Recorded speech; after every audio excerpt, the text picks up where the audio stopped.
آج یہ تسبیح کر لو، یہ تسبیح 7 آسمانوں سے 7 زمینوں سے بڑا اسم اعظم ہے۔ یہ عمل کرنے کے بعد جس چیز کو دیکھو گے وہ تمہاری ہو جائے گی۔ بسم اللہ الرحمن الرحیم۔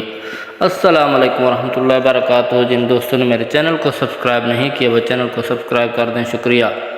محترم ناظرین، آج آپ اس عمل کو 21 مرتبہ میرے بتائے گئے طریقے کے مطابق اگر آپ پڑھتے ہیں تو انشاءاللہ اللہ کریم آپ پر مہربان ہوتے ہیں، کیونکہ اللہ کریم انسان کی مخلوق کی دعاؤں کو سننے اور قبول کرنے والے ہیں۔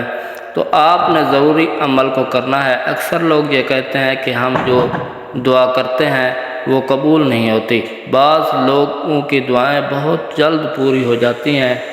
زیادہ تر لوگوں کو یہی شکوہ ہے کہ اللہ تعالیٰ ہماری دعائیں قبول نہیں کرتا۔ یہ مسئلہ انتہائی اہم اور اکثر بیشتر لوگوں سے سننے میں آیا ہے کہ اللہ تعالیٰ سے دعا کرتے ہیں لیکن ان کی دعا قبول نہیں ہوتی۔ آخر وجہ کیا ہے کہ لوگوں کو دعا قبول نہیں ہوتی؟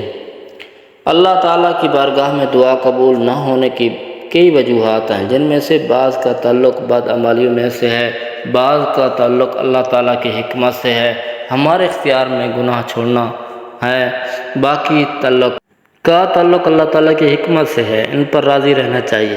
اس میں بہتری ہے کہ مایوس ہو کر دعا جیسی عبادت کو چھوڑنا نہیں چاہیے، مسلسل مانگتے رہنا چاہیے۔ حدیث مبارکہ کی روشنی میں وجوہات بیان کی گئی ہیں جس کی وجہ سے اللہ پاک کوئی بھی دعا قبول نہیں کرتا، لیکن بعض ایسی عادات ہیں کہ اگر انسان وہ چھوڑ دے تو اللہ تعالیٰ دعا قبول فرماتے ہیں۔ دوستو، ویڈیو کو مکمل دیکھیے گا تاکہ آپ کی ویڈیو وظیفے کی صحیح سمجھ آ جائے اور آپ وظیفہ کریں تو اس کا فائدہ ہو۔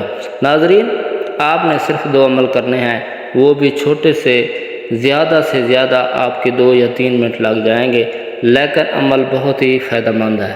صرف 2 کام کرنے ہیں۔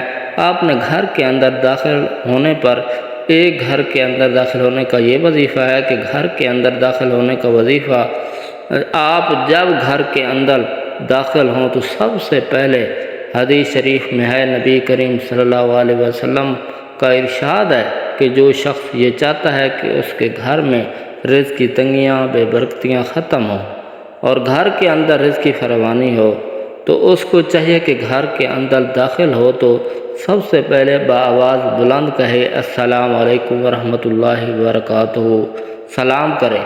ہر انسان کو اس چیز کی عادت ہونی چاہیے، چاہے بچہ ہو یا بوڑھا، جیسے ہی گھر میں داخل ہو سب سے پہلے کہیں السلام علیکم، چاہے کوئی سامنے ہو یا نہ ہو، لیکن اتنی آواز سے کہے کہ اگر کوئی شخص گھر میں موجود ہو تو اس تک آواز جائے اور سورۃ اخلاص پڑھیں۔ ناظرین، اس خاص وظیفے کے علاوہ ایک اور مجرب وظیفہ ہے۔ جو بچہ زیادہ روتا ہو تو یہ عمل کرے۔ جو بچہ ہر وقت روتا ہو، کبھی چپ نہ ہوتا ہو، اس کے لیے عمل بہت کامیاب اور مجرب ہے۔ بچے کے دائیں کان میں سورۃ اخلاص اور تسمیہ 7 مرتبہ پڑھ کر بچے کے دائیں سیدھے طرف سے کان میں دم کریں اور اسی طرح پھر بائیں کان میں دم کریں۔ یہ عمل صبح کو 1 مرتبہ اور شام کو 1 مرتبہ کیا کریں۔ چاند دن عمل کرنے سے انشاءاللہ بچہ رونا چھوڑ دے گا۔ ناظرین، حدیث پاک کی روشنی میں 5 بڑے عوامل کا ذکر کریں گے جن کی وجہ دعا قبول نہیں ہوتی۔ سب سے پہلی اور بڑی وجہ جس کی وجہ سے اللہ پاک آپ کی دعا قبول نہیں کرتا، نمبر 1 وہ ہے حرام کاری اور حرام خوری۔ حلال کی آپ نے بے شمار برکات ہیں، جبکہ حرام کی اپنی نحوست ہوتی ہے۔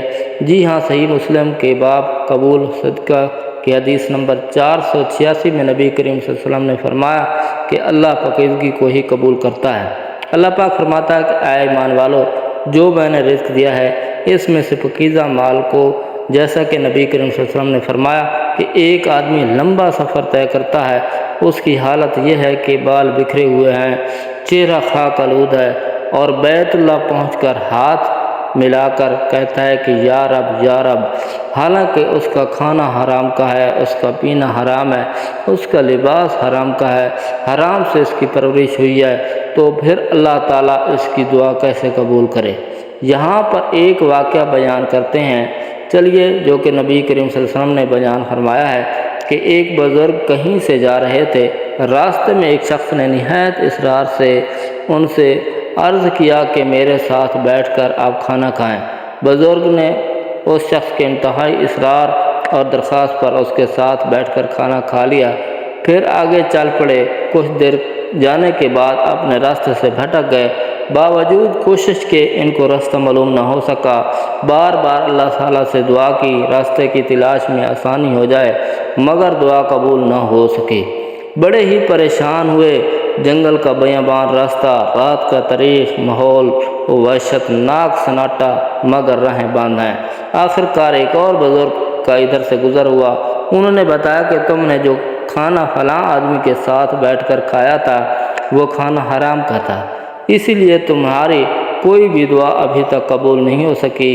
تمہیں چاہیے کہ تم اپنے اس عمل کی تلافی اور استغفار کے ذریعے کرو، جو تمہارے لیے راستے کو کھول دیا جائے گا۔ چنانچہ ایسا ہی ہوا۔ الغرض اس کی دعا قبولیت کے لیے حرام سے بچنا لازم ہے، ورنہ کوئی بھی دعا قبول نہیں ہوگی۔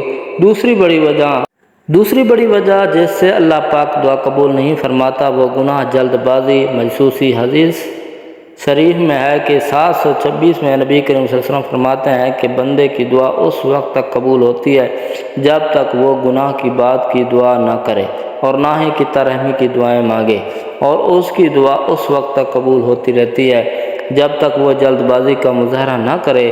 پوچھا گیا کہ رسول پاک صلی اللہ علیہ وسلم جلد بازی سے کیا مراد ہے، تو آپ صلی اللہ علیہ وسلم نے فرمایا کہ بندے کا اس طرح کہنا کہ میں نے دعا مانگی، وہ فوراً قبول نہ ہوئی تو میں نے دعا مانگی لیکن وہ قبول نہیں، تو پھر وہ دل برداشتہ ہو کر دعا کو چھوڑ دے۔ ناظرین، اگر تیسری بڑی وجہ دعا کی قبولیت میں رکاوٹ بنتی ہے وہ ہے شرعی ذمہ داریاں پوری نہ کرنا۔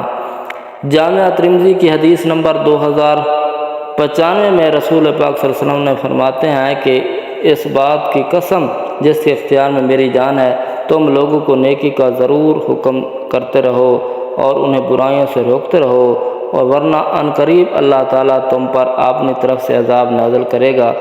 دعا مانگو گے تو صحیح، لیکن اس کو تمہارے حق میں قبول نہیں کیا جائے گا۔ اسی طرح چوتھی بڑی وجہ اللہ پاک نے فرمایا کہ دعا قبول نہیں فرماتا وہ غافل دل سے جو دعا مانگتا ہے۔ ترمذی کی حدیث نمبر 3400 میں ہے، نبی کریم صلی اللہ علیہ وسلم نے فرمایا کہ اللہ سے دعا مانگو تو اس کے قبول ہونے کا یقین رکھو۔ یہ بات اچھی طرح سمجھ لو کہ اللہ ایسی دعا کو قبول نہیں فرماتا جو کہ غافل اور لاپرواہ دل سے مانگی جائے۔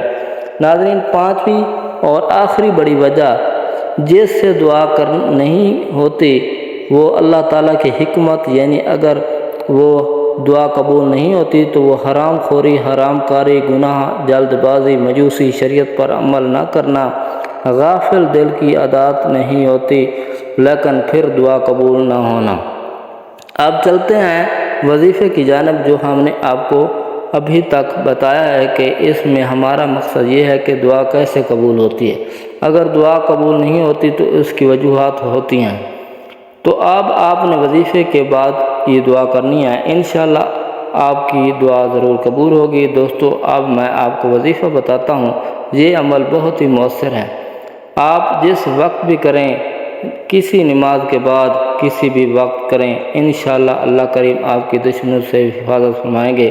اور اس کا طریقہ کار یہ ہے کہ آپ نے جب یہ عمل شروع کرنا ہے تو باوضو حالت میں عمل کریں، پاکیزہ کپڑوں کے ساتھ، اول و آخر۔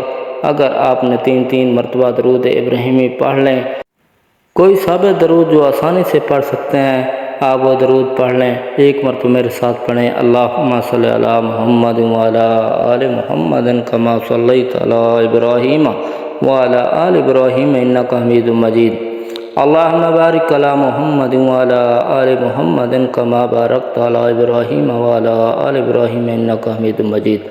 اللہ کریم اس درود کے صدقے آپ کو وظیفے میں بھی آپ کی دعا کو قبول فرمائے۔ اور ہاں، درود شریف ایک ایسا عمل ہے جس کو اللہ کریم اپنی بارگاہ میں ضرور قبول فرماتے ہیں، چاہے انسان عاجز ہو کر پڑھے، چاہے انسان جس انداز سے بھی پڑھے، اللہ کریم ذوالجلال والاکرام اسے ضرور قبول فرماتے ہیں۔ درمیان کے اندر قرآن مجید کی سورۃ ال عمران کی آیات نمبر 173 نمبر، جس کا ترجمہ ہے جنہیں لوگوں نے کہا کہ مکہ والوں نے تمہارے مقابلے کے لیے سامان جمع کیا ہے، سو تم ان سے ڈرو تو ایمان اور زیادہ ہو، اور کہا کہ ہمارے لیے اللہ کافی ہے، وہ بہترین کارساز ہے۔ اس آیات کا مختصر سا حصہ ہے، یہ 21 مرتبہ آپ نے پڑھنا ہے۔ اس کے بعد آپ اللہ پاک سے بہت ہی پیارا سا حصہ مبارک یا اللہ یا رازق کو 100 مرتبہ تسبیح کرنی ہے۔ جب یہ وظیفہ کر لیں تو اپنے رب کے حضور اپنی حاجت کو پیش کریں۔ جب بھی مقصد کے لیے وظیفہ کر رہے ہیں تو اس مقصد کو اپنے رب کے حضور سامنے جائز نیک خواہشات کے ساتھ رکھیں اور انہیں اپنے رب کے حضور رکھیں۔ انشاءاللہ اللہ عز و جل آپ کی تمام دینی اور دنیاوی حاجات قبول ہوں گی۔ کسی بھی معاملے میں، رزق ہے، شادی کا معاملہ ہے، قرض کا معاملہ ہے، دنیاوی اور آخری حاجات ہیں، اللہ کریم آپ کو کامیابی نصیب فرمائیں گے، آپ کے تمام معاملات آسان ہو جائیں گے۔ دعا ہے کہ اللہ تعالیٰ میرا سنانا آپ کا سننا اپنی بارگاہ الہی میں قبول و منظور فرمائے، آمین ثم آمین۔ کامنٹس باکس میں اللہ تعالیٰ کے 99 نام میں سے ایک نام ضرور ٹائپ کریں۔ اللہ ہم سب کا حامی ناصر ہو۔ السلام علیکم ورحمۃ اللہ وبرکاتہ۔